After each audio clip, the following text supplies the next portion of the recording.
Assalamualaikum warahmatullahi wabarakatuh. Halo semuanya, perkenalkan nama saya Sabrina dengan NPM 2206110264 pada mata kuliah Sejarah Indonesia Masa Islam. Jadi saya akan menjelaskan yaitu tentang kerajaan Islam di Indonesia. Nah, yang pertama itu ada kerajaan Islam di Sumatera. Jadi kerajaan Islam di Sumatera yang pertama ada Kesultanan Samudra-Pasai. Letak kerajaan ini lebih kurang 15 km di sebelah timur Lok Sumawe, Nagro, Aceh dan tumbuh diperkirakan antara tahun 1270 dan 1275 atau pada pertengahan abad ke-13. Sultan pertamanya bernama Malikus Saleh. Samudra-Pasai mencapai kejayaan di bawah pemerintahan Sultan Mahmud Malik Az-Zahir. Samudra-Pasai berkembang menjadi pusat perdagangan internasional. Setiap tahun, kerajaan Samudra-Pasai mampu mengekspor lada, sutra, kapur barus, dan emas dalam jumlah besar. Samudra-Pasai juga mengeluarkan mata uang emas yang disebut dirham. Uang tersebut digunakan sebagai uang resmi kerajaan. Keruntuhan Samudra-Pasai disebabkan oleh adanya konflik keluarga, berdirinya Kesultanan Malaka, diserang Portugis dan diserang Majapahit. Selanjutnya yaitu ada Kesultanan Aceh Darussalam. Kerajaan Aceh Darussalam ini didirikan oleh Sultan Ahli Muhayyad Shah pada tahun 1496 Masehi. Ibu kota kerajaan Aceh Darussalam terletak di Kutaraja atau Banda Aceh. Kerajaan ini mencapai kejayaannya pada masa pemerintahan Sultan Iskandar Muda pada tahun 1607 sampai 1636 Masehi. Keruntuhan Kesultanan Aceh juga dipicu karena Belanda ingin menguasai Pulau Sumatera. Pada akhirnya kesultanan ini runtuh sejak tahun 1903. Selanjutnya yaitu ada kerajaan Islam di Riau. Kerajaan Islam yang disebut dalam berita Tom Perez ialah Siak, Kampar, Indragiri. Kerajaan ini menjadi kerajaan bercorak Islam di abad ke-15. Pengaruh Islam di tiga kerajaan ini berasal dari kerajaan Samudra-Pasai dan Malaka. Tom Perez menyebutkan barang-barang yang dihasilkan dari kerajaan ini. Siak menghasilkan padi, madu, lilin, rotan, babahan apotek, dan banyak emas. Sedangkan Kampar menghasilkan barang-barang dagangan, emas, lilin, madu, biji-bijian, dan kayu gaharu. Sedangkan Indragiri menghasilkan barang-barang pedagang seperti di Kampar, tetapi emas dibeli dalam pedalaman Minangkabau. Siak menjadi daerah kekuasaan Malaka sejak menaklukkan oleh Sultan Mansur Shah. Baik, selanjutnya yaitu ada kerajaan Islam di Jambi. Kesultanan Jambi adalah sebuah kerajaan Melayu Islam yang pernah berdiri di Provinsi Jambi. Kesultanan ini sebelumnya bernama Kerajaan Melayu Jambi yang didirikan oleh Datuk Paduka Berhalau bersama istrinya, Putri Selaras Pinang Masak di kota Jambi pada tahun 1460.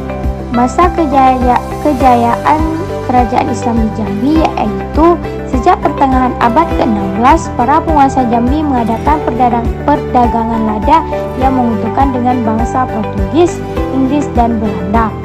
Kegiatan perdagangan itu juga melibatkan bangsa Cina, Melayu, Makassar, dan Jawa. Kehidupan ekonomi Kesultanan Jambi yang makmur akibat kegiatan perdagangan inilah yang mampu membawa kerajaan menuju masa kejayaan di bawah Sultan Abdul Qahar. Sedangkan keruntuhannya disebabkan Sultan Taha Saifuddin menolak keras perjanjian dengan Belanda. Bahkan utusan Belanda yang beberapa kali datang untuk mengendorkan perjanjian kepadanya selalu dihindari. Akibatnya Belanda marah dan melayangkan serangan pada 1858 hingga berhasil menguasai istana. Selanjutnya yaitu ada kerajaan Islam di Sumatera Selatan. Kesultanan Palembang merupakan sebuah kerajaan bercorak Islam dan berada di kota Palembang, Sumatera Selatan.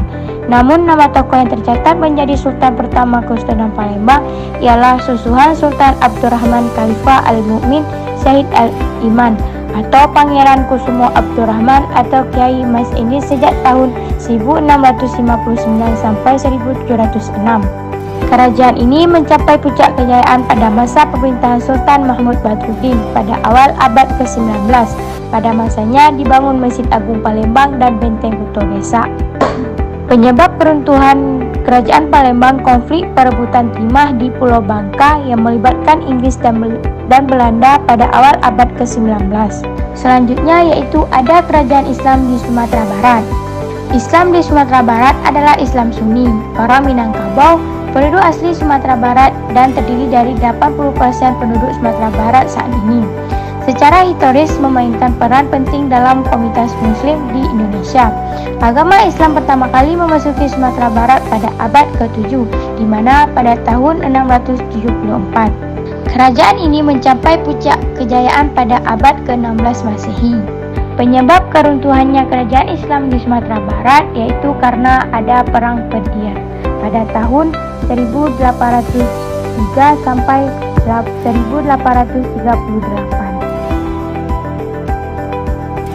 Selanjutnya yaitu ada kerajaan Islam di Jawa.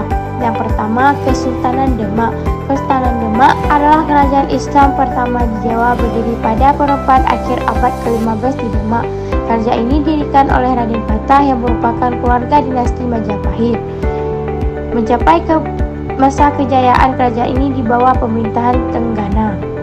Selanjutnya yaitu ada Kesultanan Panjang. Kesultanan Panjang adalah sebuah kesultanan yang berpusat di Jawa Tengah sebagai kelanjutan Kesultanan Demak. Kompleks keratonnya pada masa ini tinggal tersisa berupa batas-batas pondasinya saja yang berada di perbatasan Kelurahan Panjang, Kota Surakarta, dan Desa Makam Haji, Kartusura, dan Suku Harjo. Selanjutnya yaitu ada Kesultanan Mataram. Kesultanan Mataram Islam merupakan kerajaan yang didirikan oleh penambahan Senopati atau Danang Sutawijaya pada akhir abad ke-16. Pusat pemerintahan Mataram Islam terletak di sekitar Yogyakarta dan setempat mengalami perpindahan ke Surakarta. Selanjutnya ada Kesultanan Cirebon.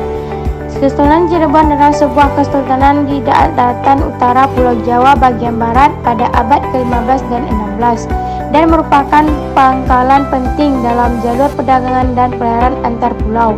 Lokasi di pantai utara Pulau Jawa. Kesultanan Cirebon didirikan di dalam Agung Pangkuwati. Kesultanan Cirebon erat kaitnya dengan sosok Sunan Gunung Jati yang dikenal sebagai salah satu dari 9 wali yang menyebarkan agama Islam di Lampung dan di Jawa bagian barat. Selanjutnya yaitu ada Kesultanan Banten. Sebelum periode Islam, Banten adalah kota penting yang masih dalam kekuasaan Kerajaan Sunda. Pada tahun 1525 sampai 1526, Sunan Gunung Jati berhasil menguasai Banten dengan bantuan pasukan Cirebon dan Demak. Sunan Gunung Jati kemudian mendirikan Kesultanan Banten sebagai kadipaten di bawah Kesultanan Cirebon. Namun Sunan Gunung Jati tidak pernah bertindak sebagai raja dan mengangkat putranya Sultan Maulana Hasanuddin sebagai raja pertama Kesultanan Banten pada tahun 1552. Selanjutnya yaitu ada kerajaan Islam di Nusa Tenggara. Yang pertama, kerajaan Islam di Lombok dan Sumbawa. Dari Lombok, Islam disebarkan ke Penjagi, Parwa, Sokong, Bayan, dan tempat-tempat lain sehingga seluruh Lombok memeluk Islam. Dari Lombok, konon Sunan Parpen meneruskan dakwahnya ke Sumbawa.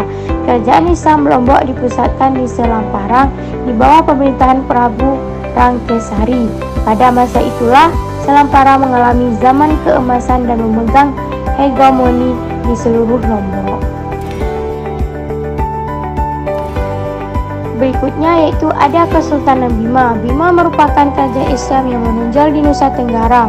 Kerajaan pertama masuk Islam ialah Rumah Matawadu yang bergelar Sultan Bima atau Sultan Abdul Qadir pada tahun 1611 sampai 1640. Kerajaan Bima terletak di Bima, Nusa Tenggara Barat. Kerajaan Bima merupakan salah satu wilayah yang memiliki peranan penting dalam sejarah Islam di kawasan Nusa Tenggara. Jauh sebelum proses pengislaman, Bima sudah menjadi daerah dengan perkembangan perdagangan yang cukup besar. Berikutnya ada kerajaan Islam di Maluku Utara, yaitu Kesultanan Ternate dan Tidore. Masyhur Mulamo adalah raja Ternate pertama yang memerintah pada tahun 1257 sampai 1272 Masehi. Berdasarkan silsilah raja pertamanya, Sahajati merupakan saudara masyhur Malamo, raja pertama kerajaan Ternate. Mereka adalah putra dari Jafar Siddiq. Sebagaimana masyhur Malamo, tidak ada keterangan yang menyebut bahwa Sahajati menganut agama Islam. Nah, selanjutnya yaitu ada kerajaan Islam di Sulawesi. Yang pertama, Kesultanan Gua-Talo. Kerajaan Gua-Talo merupakan kerajaan bercorak Islam terbesar di Sulawesi Selatan. Kerajaan Gua-Talo berdiri sekitar abad ke-16. Selanjutnya ada Kerajaan Bone. Kerajaan Bone atau sering pula dikenal dengan Angkarunge di Bone merupakan kesultanan yang terletak di Sulawesi bagian barat daya atau tepatnya di daerah Provinsi Sulawesi Selatan sekarang ini, menguasai area sekitar 2.600 km. Selanjutnya yaitu Kerajaan Wajo. Kerajaan Wajo merupakan sebuah kerajaan elektif bersuku Bugis yang berkembang di sisi timur Semenanjung Sulawesi Selatan. Wajo didirikan pada abad ke-15 Masehi dan mencapai puncaknya pada abad ke-18 ketika kerajaan ini menjadi hegemon selama beberapa waktu di Sulawesi Selatan menggantikan Bone. Berikutnya, Kerajaan Islam di Kalimantan. Yang pertama ada Kerajaan Banjar atau Banjarmasin. Kesultanan Banjar tidak terlepas dari sejarah kerajaan-kerajaan sebelumnya di Kalimantan Selatan dan Tengah, baik yang bercorak Hindu maupun yang berasal dari masyarakat Dayak. Salah satu kerajaan Hindu yang berpengaruh di wilayah ini adalah Kerajaan Negara Daha, yang merupakan penerus dari Kerajaan Tanjung Puri dan Kerajaan Negara Dipa. Yang kedua yaitu Kerajaan Kutai. Kesultanan Kutai adalah sebuah kerajaan di Pulau Kalimantan bagian timur yang bermula dari kerajaan Hindu berdiri pada tahun 1300 di Kutai Lama dan kemudian berubah menjadi kerajaan Islam di tahun 1575 sampai pemerintahannya secara politik dan administratif berakhir pada tahun 1960. Dan yang terakhir ada Kerajaan Pontianak. Kesultanan Pontianak adalah sebuah kerajaan Melayu Islam yang didirikan pada tahun 1771 oleh Sultan Syarif Abdurrahman ibni Al-Habib Husain bin Ahmad Al-Qadir, keturunan Rasulullah dari Sayyidina Husain di daerah Muara, Simpang 3, Sungai Kapuas Kecil dan Sungai Ladak yang termasuk kawasan yang diserahkan Sultan Banten kepada VOC Belanda. Sekian pembahasan kita untuk materi Kerajaan Islam di Indonesia. Terima kasih atas perhatiannya. Wassalamualaikum warahmatullahi wabarakatuh.